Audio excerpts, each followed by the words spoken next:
Hello friends and welcome. Still Crystal Joy Johnson, still Sea Joy Yoga.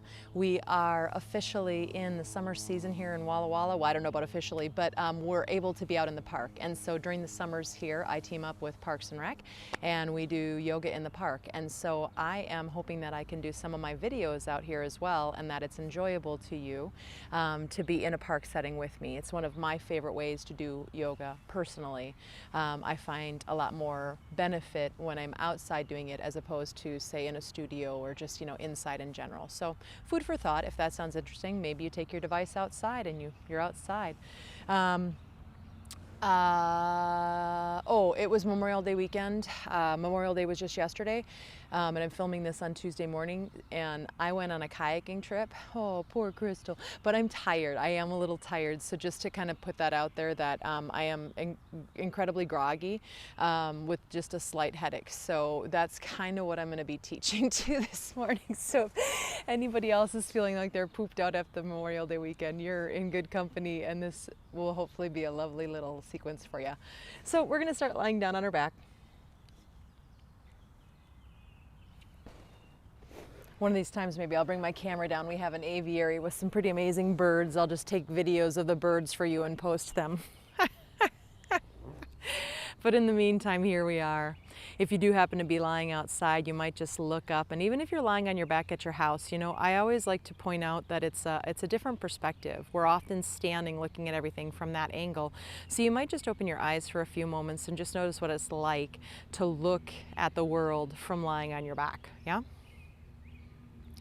And then when you get settled and situated into your most comfortable position, you're gonna go ahead and you're gonna close your eyes.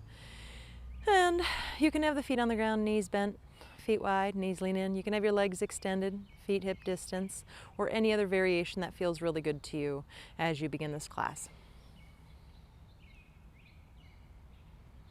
Start to feel your body softening down into the floor, letting the gravity do the work for you, the gravity. And as gravity pulls your body down and you surrender to that, your body will widen across the ground.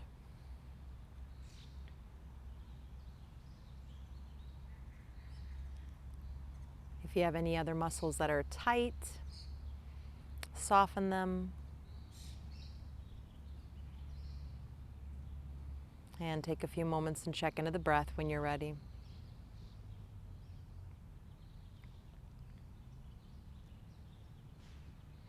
And, just reminding you and myself to be open. Like we wake up and it's kind of like, this is where I'm at, but we don't necessarily do a really thorough check with that. It's just the most dominant or most apparent. But, maybe as you start to scan through and observe on a deeper level, you notice other things.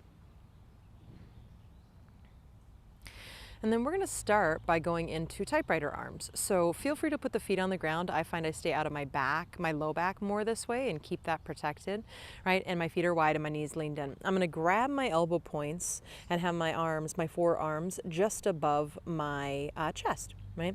And then just like a typewriter carriage, you're going to let the elbows just kind of wander over to the right. Doesn't matter how far you go, and inhale up. I'm not lifting my shoulder and moving into a twist, right? I'm just sliding over. As I go to the left, my right shoulder blade comes around the side of my body. I stretch the muscles of around the shoulder blade. Okay, so just go ahead and do that a couple of times and just let the head stay in stillness for the first couple here. And then the next time you go to the right, you're going to turn your head the same direction. So turn it to the right as well, right? And you'll come back through center, and then you'll do the same thing going the other direction. Head and arms going the same way. And just explore, how does that change the experience? Does it, right? Maybe it feels exactly the same to you. There is no right or wrong. And then the next time you go to the right, you'll come back to center first. You're going to let your elbows go to the right and your head will turn to the left. And back to center, and then your elbows would go to the left and your head would turn to the right. And let's do that again. So again, your elbows and your head turn in the opposite direction of each other. And coming back to center, one more little bit here. Put your other forearm in front and then let the arms circle, right? So now you go down towards the chest, over to the left, overhead, etc. And just go ahead and take that circular motion. And again, you can keep the head still for a few moments and then go ahead and go the other direction. Do 2 or 3 circles, something in that realm, right? You're not moving crazy fast. You're taking time and exploring edges. And then at some point in time, now add the head into the motion, and we're just going to move the head the same way. So my eyes and my head will follow. When my arms go to my chest, my chin drops in, my eyes move down, etc. And your eyes could always be closed for all of this as well. And then go ahead and switch and go the other direction again and just explore that motion.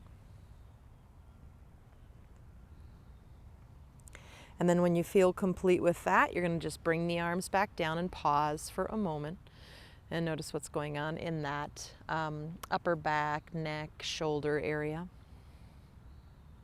I mean, also if you're like, oh, this hurts my low back, that's information as well to check into, you know, tone the low belly so that it supports the low back structure.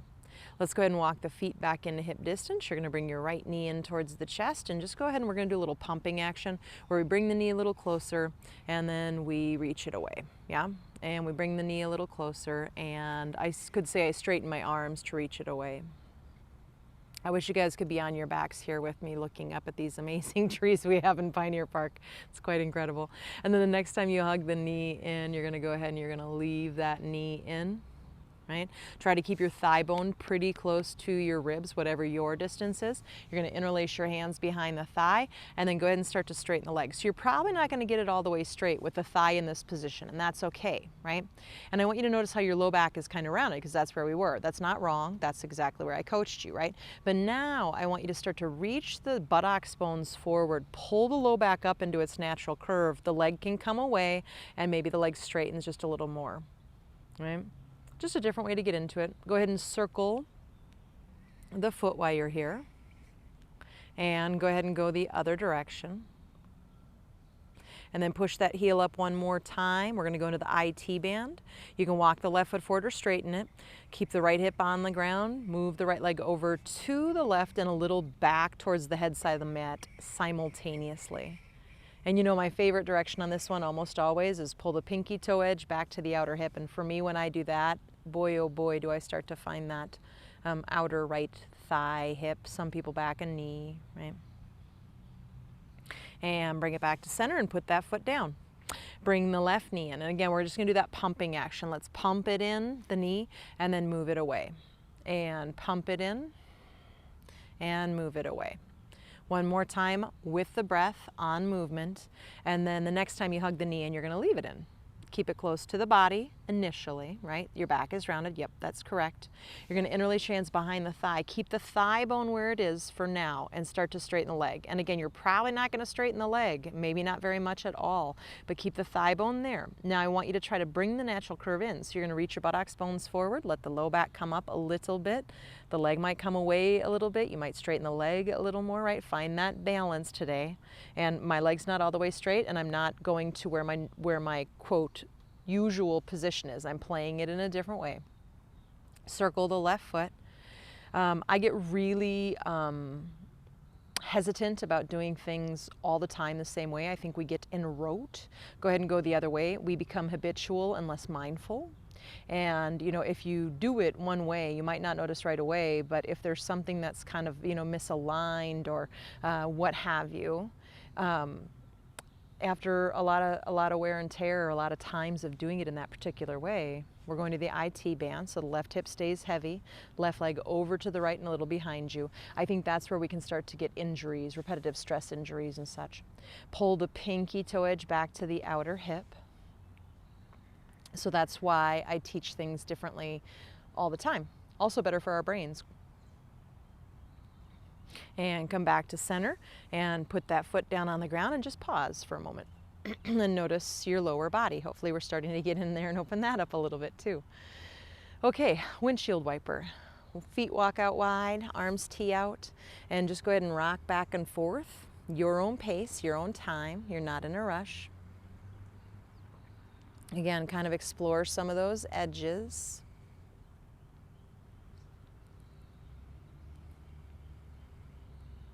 And then the next time you're over to the right, you're gonna pause, and maybe that left knee hugs up towards the right armpit. We've done this a decent amount, right? And bring that back down. And if you haven't, you're experiencing for the first time, no worries. First time is like, what? Knees to the left, and then once you get there, swing that right knee up towards the left armpit. If that doesn't feel good, just stick with windshield wiper. No harm in that, right? Not meaning no harm, it's movement. There's always the potential for harm with movement, but meaning you don't have to go to stage 2, right? And so I'm just doing that a few times from side to side. You could move your head the opposite direction.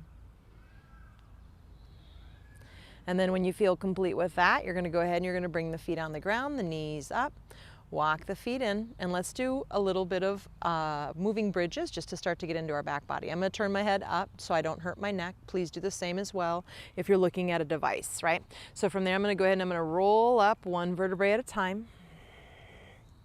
And exhale, rolling down one vertebrae at a time. And inhale, maybe the right arm reaches up and the head turns to the left. And roll back down.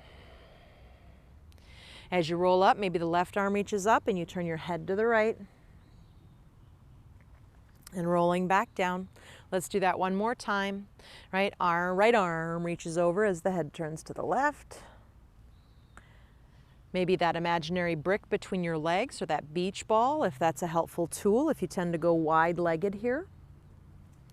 And then this time, you're going to reach the arms, both arms overhead as you come up. Now, we're going to do a big snow angel. Be aware of your environment. I know some of you are in close quarters.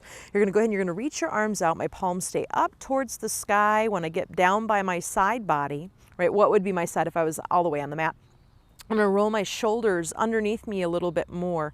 And then I'm going to push down through the backs of the hands, the backs of the wrists, the backs of the forearms, the elbows. Be careful, elbows push down too, especially my hyperextenders. Upper arm bones, shoulders, a little bit into the crown of the, not the crown, the back of the skull, if that feels all right with your neck. So light, like I could barely feel the pressure, right?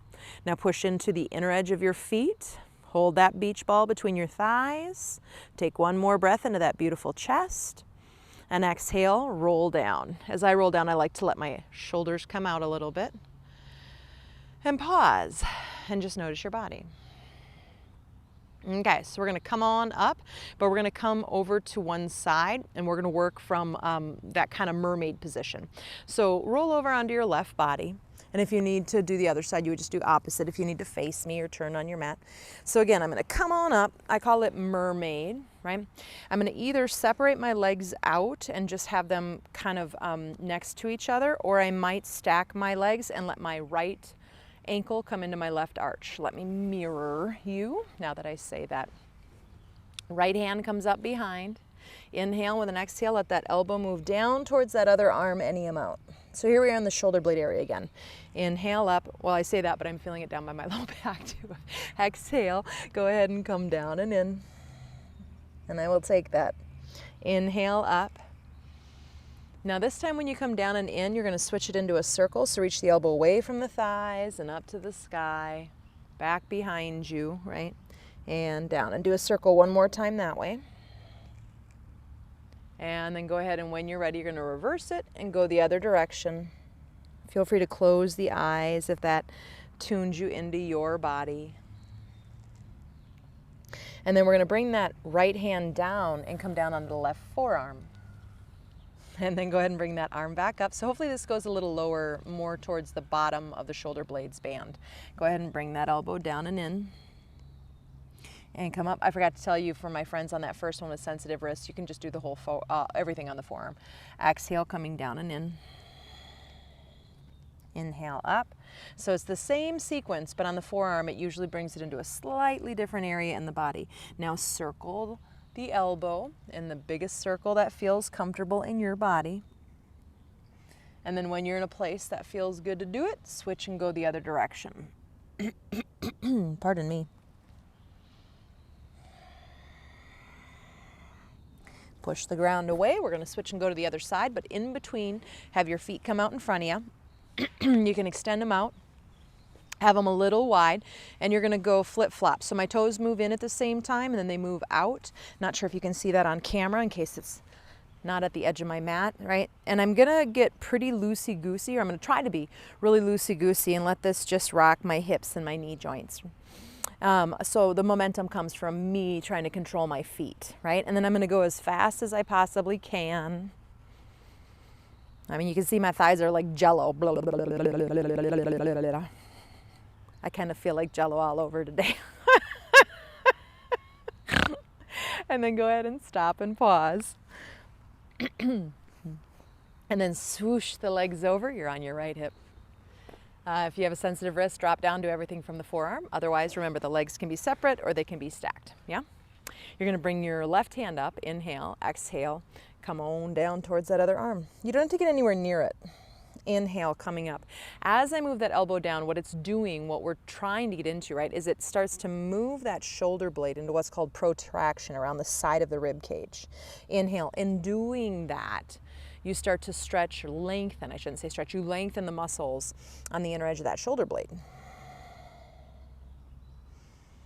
And then when you come down the next time, you're gonna go into those circles and just kind of whatever size feels good in your body. Think of your elbow drawing a big, big, big, big circle.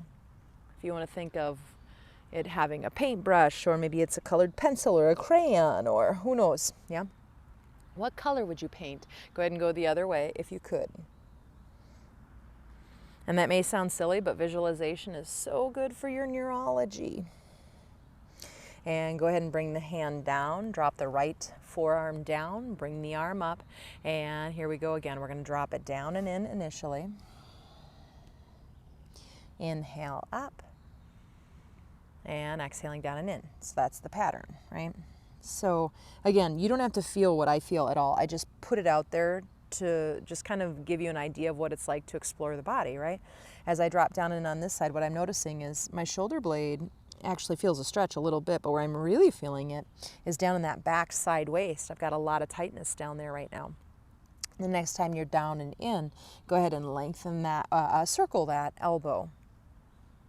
You know, why, or those other questions, who knows? I may not have the answer, but now I know that that area might be, could probably use a little extra attention and a little extra stretching compared to the other areas of my body. And then bring that hand down. You're actually gonna just go ahead and you're gonna turn down onto your belly. Now, at the beginning I could have said, we're gonna be down for most of this sequence. We're not really coming up very much. So, laying down, I'm gonna have fist pillows and have my head a little higher so you can hear my voice a little better, but you could, of course, have your hands stacked and have your hands all the way down, or your head all the way down. I'm gonna curl my right toes under, and then I'm gonna lift my right thigh and lengthen out of my hip joint and get space right there at my hip flexor. And then I'm gonna uncurl my toes, settle back down.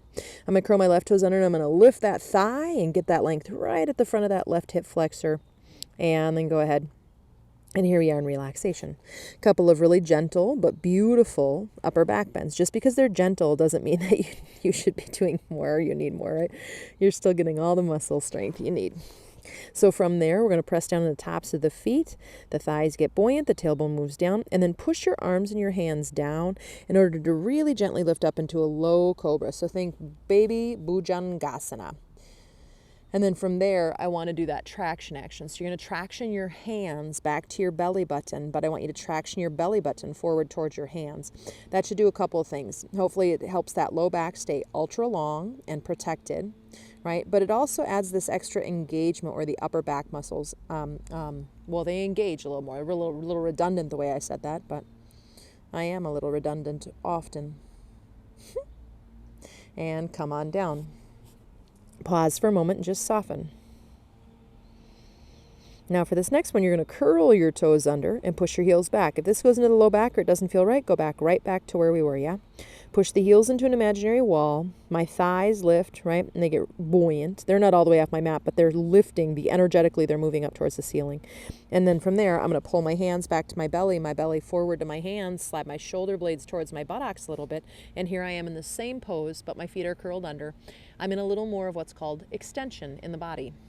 Now you're going to slide your elbows over to the right. You don't have to go far. And then I'm going to push down on my hands. I'm going to slide my belly button over to the right as well. And then I go back to the same traction action, right?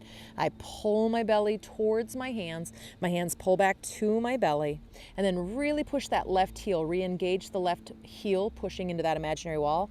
And I don't know about y'all, but for me, I feel a deep line in the inner abdominal and pelvic wall, right? So I start to get some of those muscles in the inner bowl. And then I'm gonna slide back to center and over to the left a little bit. I'm gonna slide my belly over. And then again, I pull my belly towards my hands pull back to my belly. I really, really extend that right heel way back behind me as much as I can. And here I am, hopefully in that front right side part of my abdomen and inner bowl of my pelvis. And breathe. And then come back to center, unwind everything, and just come down and breathe.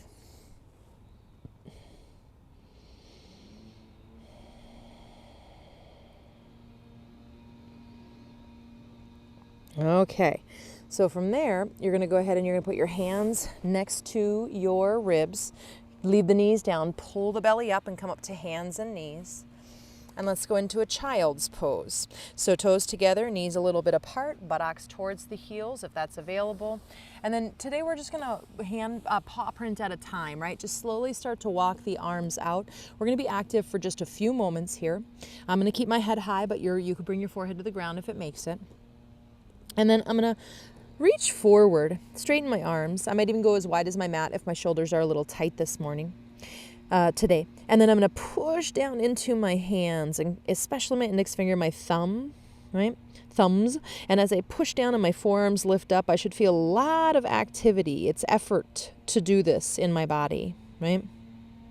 And then imagine my hands on your outer arms, the triceps, right? I'm patting mine right now in case you don't know what that is. And I want you to imagine me rotating them that down to the ground and into the face motion, right? So that rotation, it's called external rotation, which doesn't at all make sense when you're facing this way. It feels like it should be internal, but don't let that confuse you, right? Rotate them into the face. Take one more breath. Now soften the arms down, soften the forehead down. You could always make pillows or have the elbows wide or arms by the side, and just take about 3 breaths here.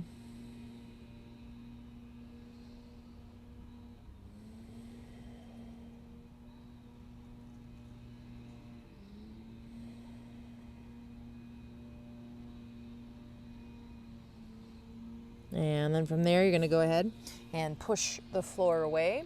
And you can either come up and bring the knees together and sit back on the heels, Vajrasana, or if it's better for you to sit cross-legged, you can sit cross-legged. And we're going to take just a few moments, and this is actually going to be the end of our little class today. So slightly unusual, but I'm slightly unusual. And I'm, again, just trying everything out in the park. We're just starting a new system, all the things. So I'm gonna make this one for us first and see how this one does, and then hopefully it works and hopefully I can do more. The one thing about the park is sometimes we do get the noise of other folks, and you know, there's someone here right now doing leaf blowing or some such thing. So if you're catching that on the video, you know, I like to remind you guys that, you folks, that myself too, you know, sometimes we get in a studio and it's a perfect setting and we think that's, you know, that's where the best meditation is going to happen. But I personally believe that when we can be in environments like this where we are constantly distracted and things are happening and noises and people passing and all the things, and we can continue to bring our awareness back to our body, our breath, right? Our soul, whatever parts of you come into contact with. That's the practice. That's the good stuff. And it simulates life a lot deeper. And then maybe when we have our kid crying or our boss yelling at us, or we're in a fight with our significant other, etc., maybe those are the moments that we can come right back, we can pause and take a deep breath, and we can choose the response that's going to be the best for the situation we're in, and not be so reactive.